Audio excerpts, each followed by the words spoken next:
Good morning, everybody. It's your favorite aspiring evolutionary here, a wandering author reminding you that we are all the authors of our own lives. As always, my message remains the same. Spend less, live more, earn your freedom with frugality.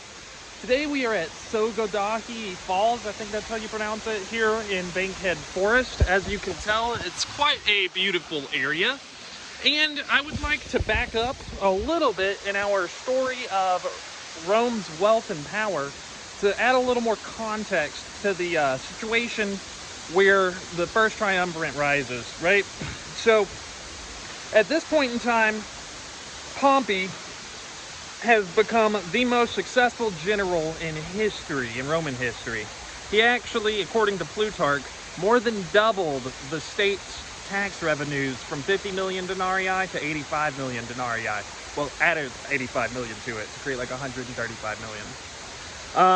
The historian Appian is actually quoted as, quotes Pompey Magnus as having said, "More worship the rising sun than the setting sun." And Pompey was very young whenever he accomplished all this. He was only 26 years old, and he was able to challenge the authority of the Senate because the people empowered him to, which is the risk of populist leaders in all areas. So what began in Rome as a simple farm people were now obsessed with luxuria, the conspicuous consumption of wealth as status. People would gain political power by handing out money and hosting games and just essentially wasting money. And you know how I feel about that, spend less, live more. Unfortunately, underneath all of this, there was a ton of social unrest that was being exacerbated by the growing inequality in all of the empire. And the decade, the 70 BC, 71 to 74 BC, is actually the most dangerous time in the Republic's history. Because in Spain, Serotonius, a Marian partisan, was waging a guerrilla war against the Republic and the Senate. At the same time, the Pontic navy and a ton of pirate ships were beginning to harass the Mediterranean. All of this conquest had displaced huge hordes of people, and not everybody was happy about Rome's dominance. And at the same time, we get the Third Servile War, which is a slave revolution, or attempted slave revolution.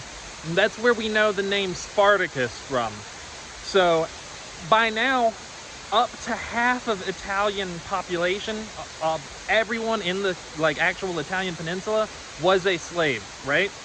And so whenever Spartacus finally leads his revolution, all of a sudden tens of thousands of slaves rise up.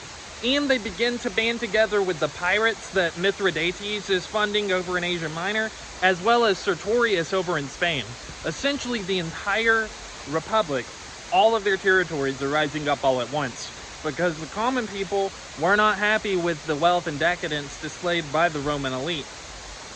And Spartacus is able to wage this war successfully for several years. He actually defeats several Roman armies, totally crushes them, and it got to the point where the only hope the Senate had was to ask for Pompey's help.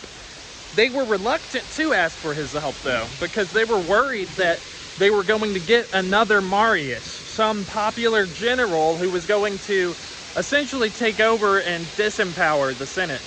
And they ended up being correct. After Crassus pins down Spartacus, Pompey comes in there along with Lucullus from the east, and they completely wipe out the remaining slave revolutionaries. The historians Plutarch and Appian record that the final battle was one of the most valiant ever fought by common people, and Spartacus is said to have died trying to hack his way to Crassus himself. After he was killed in this battle, we have the crucifixion along the Appian Way, where to punish the slaves and to make an example of anybody else who may ever try to rise up against the Republic, the Roman military crucified and hung up 6,000 slaves along the Appian Way, which is the road to Rome. So literally for miles and miles, you could just see people hung up on crosses. Yeah, so that right there is kind of setting the stage for the rise of the first triumvirate, which I kind of foreshadowed in my last episode. But I do believe I think it was important to talk about the discontent that was prevalent throughout the empire. A small group of people had grown incredibly wealthy, but the average common folk were not any better. In fact, they were much worse off. What had been a country of small landowners was now mainly a country of slaves that were owned by a small population of incredibly wealthy people. I'm not sure if that rings a bell to you guys at all, but I do believe that it's a little foreboding about our own future here. Anyways, next time we will talk more about the actual rise of history's Darth Vader, Julius Caesar, and how they form the informal alliance we know of as the First Triumvirate. As always, my message remains the same: spend less, live more, earn your freedom with frugality. I hope you guys have a wonderful day. What are you doing to inspire, uplift, and empower your community today?